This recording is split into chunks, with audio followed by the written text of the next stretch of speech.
So this guy's gonna launch himself into space in a homemade rocket to prove to everyone that the Earth is flat. Now his name is Mad Mike, and Mad Mike has always been a risk taker. He used to race motorbikes as a young teen, and he eventually became a pro motorcycle racer for a while. But all that thrill seeking, that's just not enough for Mad Mike. He wants more. He wants to become the world's greatest daredevil. But unfortunately, right now, he can't, because he's just a working man. In fact, he's a limo driver in Las Vegas. But then, one day in 2002, he gets an idea.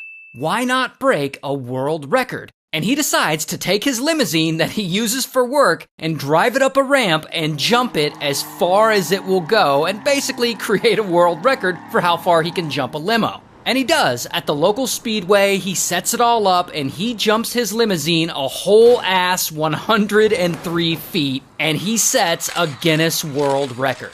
And about a year later, he tries again to break his own world record by jumping a new limo 125 feet.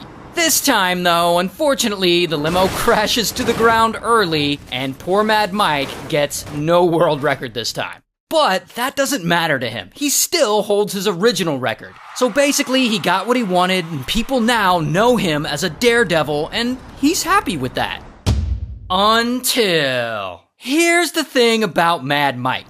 Jumping limos is great, but it's still not enough of a thrill for him. And if he's gonna be the world's greatest daredevil, he needs to go bigger. And that is when he gets another idea. He wants to build a homemade rocket and fly higher than anyone has ever flown before in a homemade rocket. Here's the problem with this idea, though, other than the fact that it's really f***ing dangerous. The problem with this idea is that he doesn't exactly know how to build a homemade rocket, and he's never built something like this before. So he eventually teams up with another guy who does build amateur rockets. This guy, Waldo. And together, Mike and Waldo, they're gonna build this thing, and they're gonna do it on a budget, because, you know, they're kind of broke. And so they design a cheap version of a rocket, one that runs on water. More specifically, it runs on steam, because steam is cheap to make, while actual rocket fuel is not. And so they work on this rocket, and they build it out of a bunch of scrap parts. And eventually, in 2014, boom, they finish it. And Mad Mike calls it the X2 Sky Limo. And it's just a little guy. I mean, here's a picture of Mike standing next to it, and here it is on its ramp.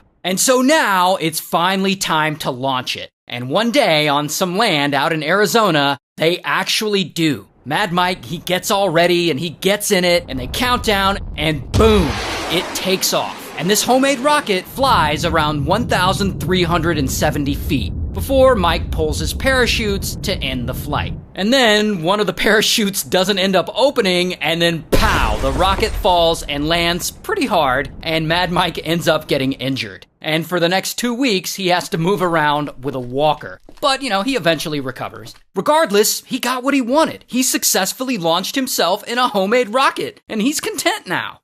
Actually, no, he's not. Quite the opposite. At this point, Mad Mike's desire to be the world's greatest daredevil gets even worse. Which means not only does he want to go up again, but he wants to go higher. Which means he and Waldo will have to build a new rocket. Here's the problem with that, though. They're out of funds now. I mean, even though they're making rockets out of spare parts, I mean, these things still cost money to build. And so Mike gets yet another idea.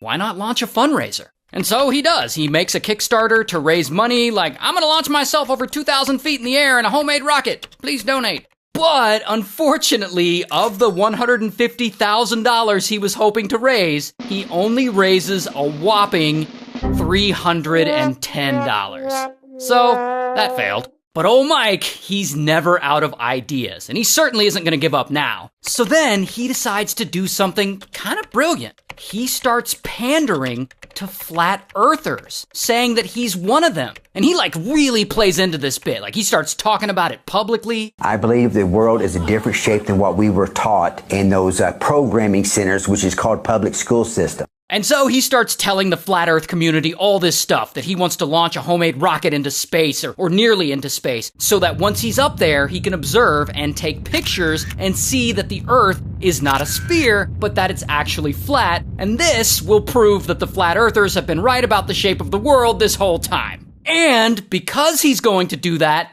they should help him raise money for this project to first do a smaller launch, and that eventually at some point he'll do a much bigger launch all the way into space. I mean, he's totally bullshitting them, but it doesn't matter. Flat Earthers believe him. Who would have thought Flat Earthers would be so gullible? Anyway, so the Flat Earthers believe him and they set up a GoFundMe for him, and through that he raises about $8,500, which isn't a ton, but it is enough to help him build his next rocket. And so he and Waldo, they build a new rocket, and here's a picture of it, and you can see that it says Flat Earth on the side. Then, in 2018, they go launch again. Mike gets in it, and they go ahead, and boom, it takes off.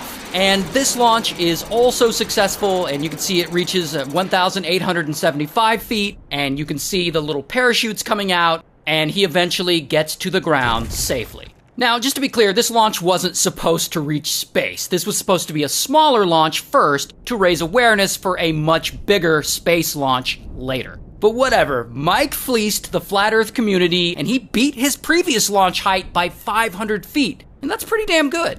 Oh, but it's not good for Mike. Not good enough. He still wants to be the world's greatest daredevil. And so he has to go again. And now at this point, there have got to be people around him saying like, Mike, you don't have to do this. I mean, you've launched yourself more than once. Bro, you have proven yourself. You're a daredevil. Everyone knows it. But Mike, he's still determined. And not only that, after this last launch, he's suddenly getting all kinds of media attention from this. Like, he's doing interviews on TV, a film crew from the Science Channel has started following him around, documenting his work for a TV series called Homemade Astronauts. He even gets featured on an episode of Tosh.0. And Tosh, the host comedian, doesn't actually believe that Mike thinks the Earth is flat, and he kind of calls him out on it. And I believe it is flat. I believe you don't believe that, and you just want a free trip to space. Anyway, so Mike and Waldo put another rocket together, and this is actually their best looking one yet. And if you zoom into the photo, it looks like he actually got some sponsors to pay for this one, so that's cool. Well, however he did it, finally the big day comes, and this is gonna be his greatest launch yet. And the Science Channel crew is there filming for the TV show, and about 50 other people show up to watch and document the whole thing. So Mad Mike, he gets prepared, and you can see him here climbing into the rocket, and he straps in, and they ready the launch, they count down, and boom! Mike and the rocket blasts off into the air. Yeah! However, something goes horribly wrong. If you slow down the footage, you can see that during the blast off, the rocket slightly hits the ladder that Mike had used to climb into it, which then snags one of the parachutes. And this snag rips off this parachute and knocks the rocket off course. And we don't have proof of what happened inside the rocket, but it's theorized that this sudden jerk to the side knocks Mike unconscious, which means that inside, he's unable to pull any of the other reserve parachutes, and because of that, Mad Mike and his rocket fall crashing to the ground. And of course, he doesn't make it. 64-year-old Mad Mike Hughes was known as a homemade astronaut on a self-financed mission to space. But as Mola Lenghi reports, he died living out his dream.